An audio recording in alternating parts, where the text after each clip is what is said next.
So I'm definitely someone that when I find an actor that I enjoy, I like to go back and watch their entire filmography. That's how I get a lot of my like recommendations for my next movies to watch.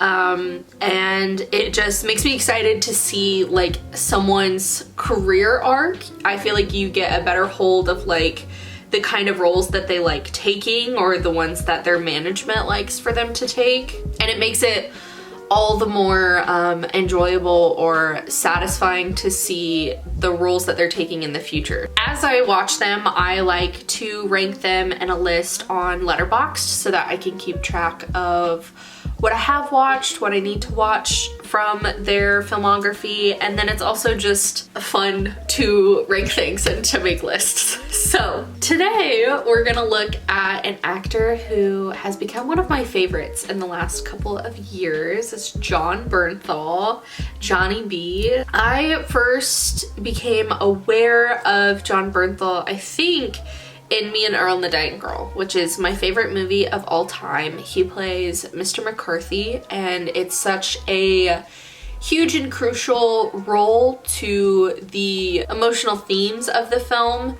He's also just hot, and so I think that was the first place that I had ever fully been aware of him as an actor. In 2022, I decided I was gonna go all in, and I became quite obsessed with him. It was one of those celebrity obsessions that like completely took me over. So much so that I got fed an advertisement that he was gonna be doing a Q&A at a theater in Santa Monica, and I was so excited. And so I went, I sat front row, and I got to meet him afterwards. It's still very exciting to me. Bragging rights for the rest of my life. All of that was to say that for a good year, like my entire TikTok was just like Jon Bernthal edits.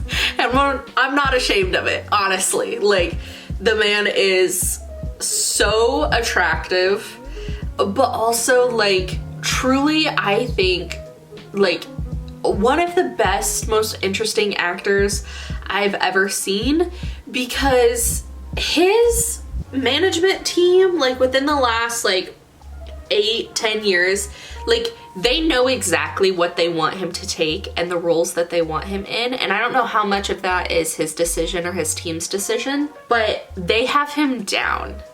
And he plays so many roles where he's like only in it for a couple of minutes, but the entire story really falls on like the crux of his performance. And I think that's so interesting that he's being deployed as like someone that they know can responsibly facilitate and communicate the emotion of a film. And I love that. I love him so much. So we're gonna start from the bottom of my list and work our way to the top. Without further ado, very last film on my list is Date Night. Did you know he was in this movie? Probably not. He's in the first, like, I'm not kidding, like 45 seconds of the film. He's basically an extra. I just didn't know, and I watched the whole movie and he was literally only in the first couple of seconds of the film, and he was an extra, and the only reason that like anyone knew is because he got famous later. And so it's like, oh, Jon Bernthal's in Date Night. No, he's not. I didn't enjoy this movie anyways, regardless of the fact that it has nothing to do with Jon Bernthal. Similarly, he was also in The Air I Breathe. It was a 2007 like mass ensemble film with Brendan Fraser, Sarah Michelle Gellar, Andy Garcia, Clark Gregg, Kevin Bacon, Emile Hirsch, Forrest Whitaker, among lots of other people. And like, it was okay. I feel like these ensemble movies just don't work. I feel like I've only seen one or two in my entire life that I was like, oh, okay. And they still weren't my favorites, but they at least like worked. For the most part, it's a wonderful idea that I totally understand why people continue to try to make them, but I just don't like them. He played a really shitty journalist I think. And like his performance was fine, but he wasn't a lead yet. This is in 2007, so this is long before he comes into the eyes of the public as like Jon Bernthal. Next, I have We Are Your Friends from 2015. This is a Zac Efron film, and I liked this movie so much more than I thought I was going to. I really liked the narration and editing style of the film. This is the one I watched the longest ago, so I don't remember a ton about Jon Bernthal's specific character, but overall it was just like, it's a fly under the radar kind of role. Next, I have Grudge Match from 2013. This one, I didn't love the movie, but I thought his role was so much fun. This is, I'm just gonna read you the letterbox description. Stallone versus De Niro. A pair of aging boxing rivals are coaxed out of retirement to fight one final bout, 30 years after their final match. Jon Bernthal plays Robert De Niro's son in this film, but he's just the cutest human being in the world. Like, he's like this very like impressive figure in a frame, but then most of the time he's like very emotional and sometimes like squirreling away from an argument, and I really love to see that like contradiction between like, I feel like how you view him with your eyes versus like what he ends up playing is so interesting to me. Next, a film that I had never heard of in my life called Pilgrimage. This came out in 2017 and also stars Tom Holland. In this film, 13th century Ireland, a group of monks must escort a sacred relic across a landscape fraught with peril. Johnny B plays a person of war who doesn't speak. And speaking of what I was just talking about, he's got this like, he's so built, he's super muscular. All the guys are like kind of scared of him, even though he's their slave, so they try to like diminish him to a pulp. But in the end, he is willing to protect the people that are kind to him. This character very much goes along with his role as the Punisher, which actually, when did the Punisher come out? Which one came first? 2017, so it came out the same year, so it's super interesting. I wonder which one he took first. Next, I have Sweet Virginia from 2017. He is very quiet, he doesn't speak very much. He's a former rodeo star, and he had some kind of accident that causes him to have a stutter, and so he doesn't talk very much, and someone sees that as an opportunity. By someone, I mean Christopher Abbott, who I'm terrified of. I don't know why, I don't know how it came about, but I just don't trust the man. He scares me.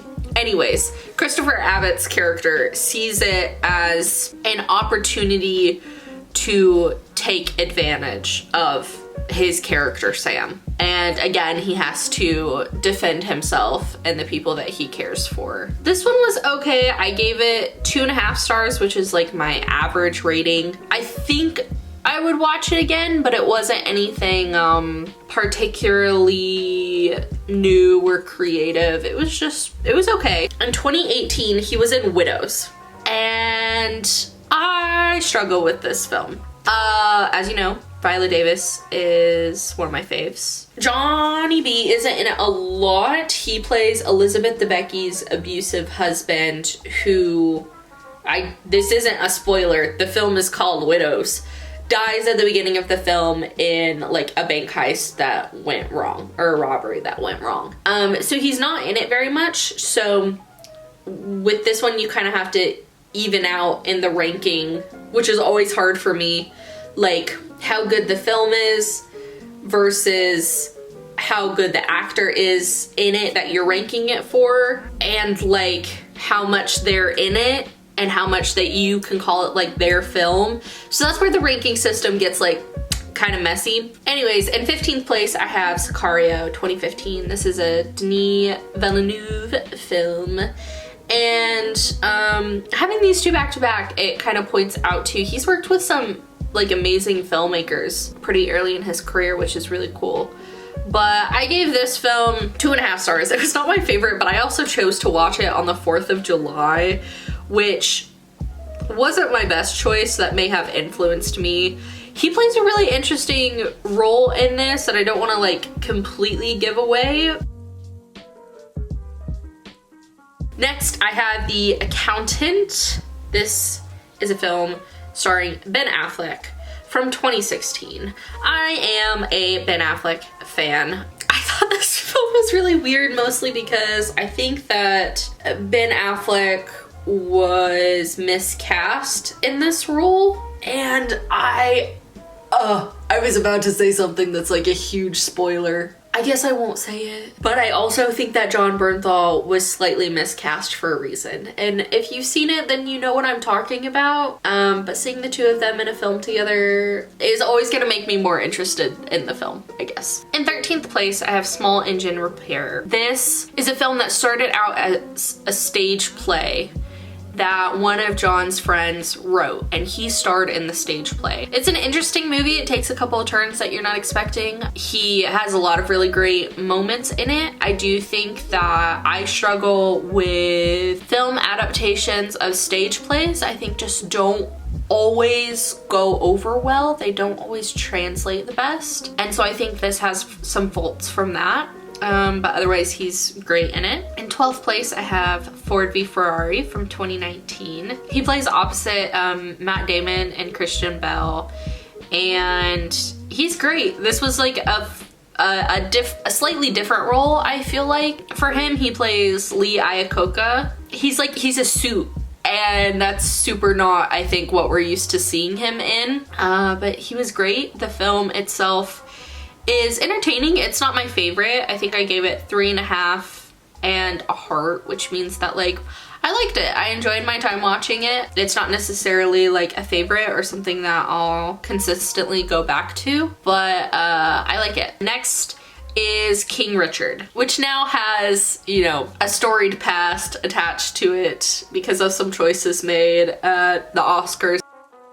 Overall, I gave this film 3.5 stars, but no heart, mostly because Richard Williams was just like so aggravating that I found myself not always enjoying my time watching it.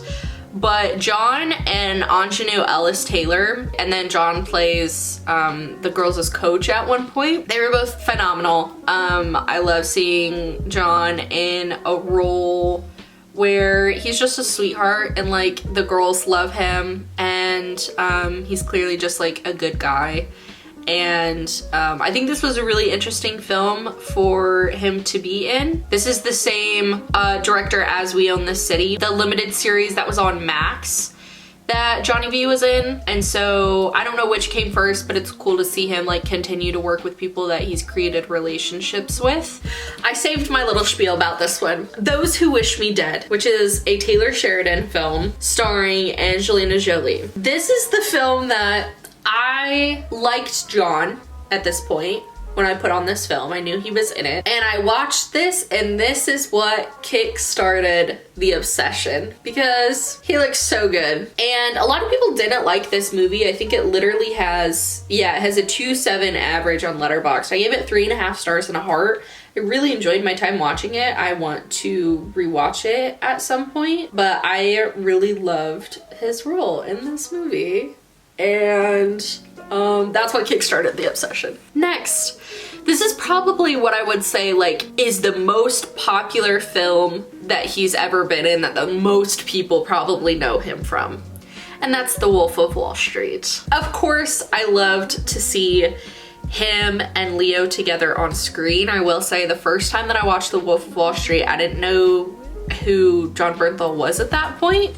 I thought his character was entertaining, but I don't think that it showcases all of his talent the best because obviously he's playing very much like an archetype. But I love for him, again, that he's worked with so many phenomenal directors. The next one is Sharpstick. This is a film written and directed by Lena Dunham. This is the one that I got to go to the screening for with the Q&A with him afterwards. And it's an odd film. It's an odd one. Let me read the description.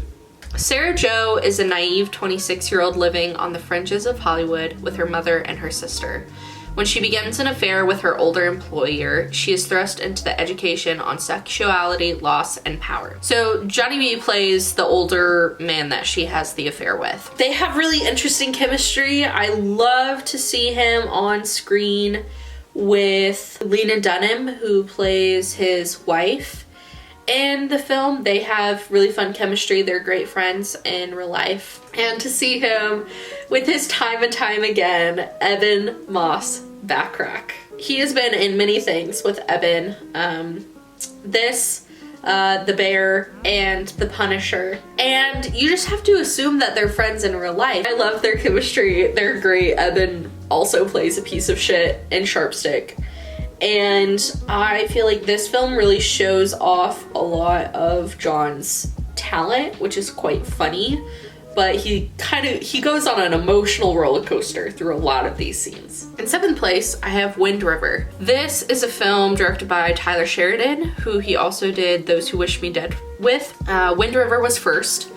This film primarily stars Elizabeth Olsen and Jeremy Renner, and it is one of the most heartbreaking, hardest films that I have ever watched in my entire life. I mean that so sincerely and with so much depth. It's about an FBI agent who comes to try to figure out why all of these undocumented deaths of Indigenous women are happening on reservations. And this movie got a lot of slack because it's definitely, I mean, it's told from the eyes of two white people. So it's not perfect by any means, but it definitely tells a story of something that like I didn't know that much about. So I would have to say that it is getting the story out there, even if it wasn't told in maybe the most responsible way possible. But Jon is only in it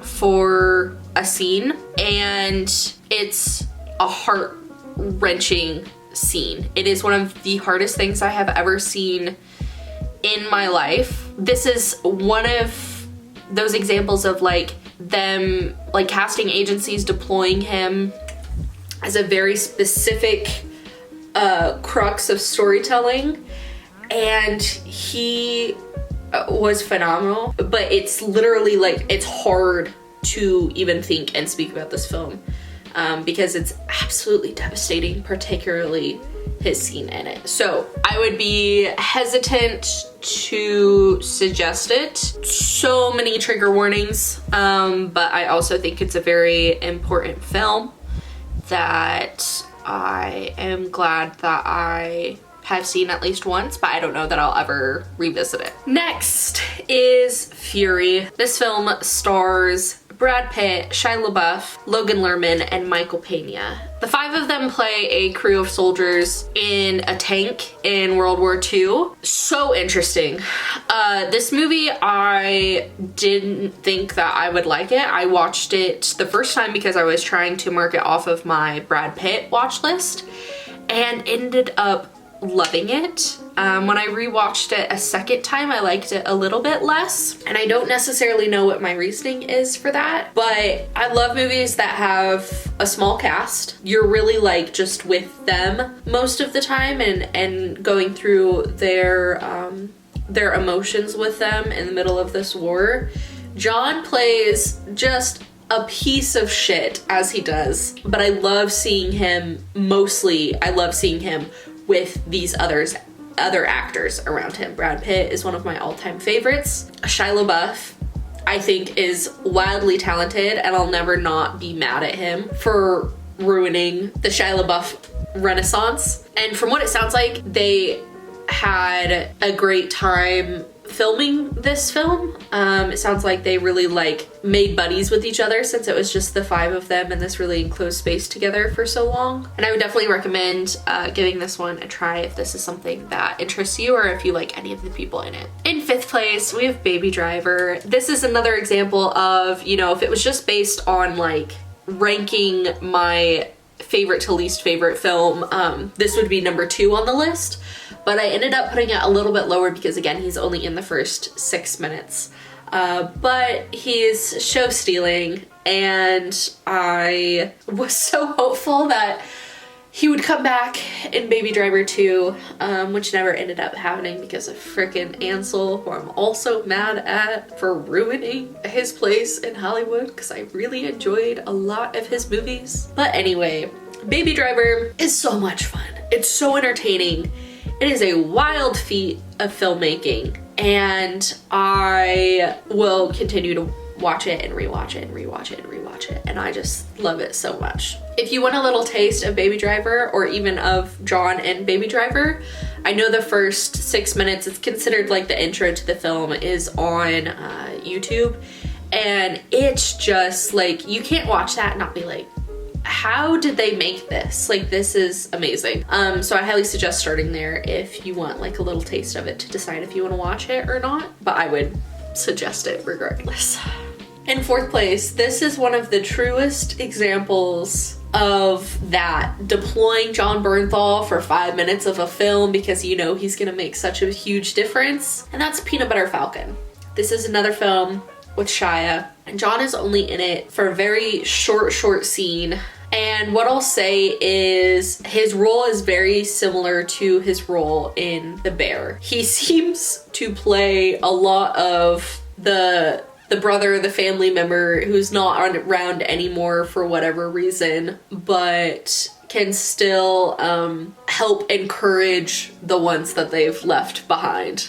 And that is what he plays in Peanut Butter Falcon. I love this movie. I gave this 4.5 stars. I've watched it twice at this point, and I just think it's a heartwarming film that should be played on a bad day. In third place, I've only seen it one time, and so I feel like this is the one that I feel the most like wishy-washy about its place on this list, but that's The Unforgivable. This was a Netflix film starring Sandra Bullock that came out during the pandemic in 2021.